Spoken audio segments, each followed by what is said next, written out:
ഈ രഥത്തില് സ്ഥിതി ചെയ്യുന്ന യജമാനനാണ് ആത്മാവായ ജീവനായിട്ടിരിക്കുന്നത്.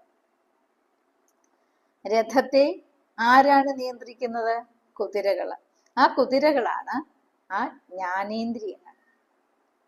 അതാണ് ഇവിടെ വർണ്ണിക്കുന്നത്. അവ ജീവനെ, ലക്ഷ്യം ഏതാണ്? ആത്മസാക്ഷാത്കാരം. അതിലേക്ക് വിഷയങ്ങളാകുന്ന പാതയിലൂടെ വലിച്ചു കൊണ്ടുപോകുന്നുവത്രേ. കുതിരകളെ നിയന്ത്രിക്കുന്നത് ആരാണ്? കുതിരകളെ നാം ആണ് നിയന്ത്രിക്കുന്നതെന്ന് വിചാരിക്കുകയേ ചെയ്യരുത്. സാരഥിയായ ബുദ്ധി, അതാണ് ശ്രീകൃഷ്ണ ഭഗവാൻ. നമ്മുടെ ജീവിതത്തിന്റെ കടിഞ്ഞാൺ നാം നമ്മുടെ സാരഥിയായ ശ്രീകൃഷ്ണ ഭഗവാനിൽ പരമേൽപ്പിക്കണം. സാരഥിയായ ബുദ്ധി എന്തുകൊണ്ടാണ് നിയന്ത്രിക്കുന്നത്?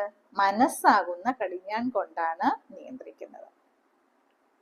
വിഷയങ്ങളിലേക്ക്, കാണുന്ന വിഷയങ്ങളിലേക്ക് എല്ലാറ്റിലും വ്യാപരിക്കാതെ ഈ കടിഞ്ഞാൺ, മനസ്സാകുന്ന കടിഞ്ഞാൺ ഭഗവാനിൽ ഏൽപ്പിക്കുക തന്നെ വേണം.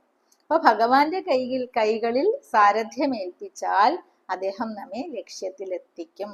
വിജയോ ജയ, വിജയനാണ് ജയിച്ചത്, ഞാനല്ല എന്ന് ഭഗവാൻ പറയുമെങ്കിലും ഭഗവാനാണ് സത്യത്തിൽ ആ വിജയനെ ജയിപ്പിക്കുന്നത്, അർജുനനെ ജയിപ്പിക്കുന്നത്. ആത്മാവ്, ആചാര്യന്മാർ പറയുന്നത്, നിത്യ ശുദ്ധ ബുദ്ധ മുക്ത സ്വരൂപനാണ്. ശരീരം, ഇന്ദ്രിയം, മനസ്സ് ഈ ഉപാധികളോട് ചേരുമ്പോഴാണ് അതിന് കർമ്മഫലം അനുഭവിച്ച് ദുഃഖിക്കേണ്ടി വരുന്നത്. മാറി ചിന്തിച്ചാൽ അതിന്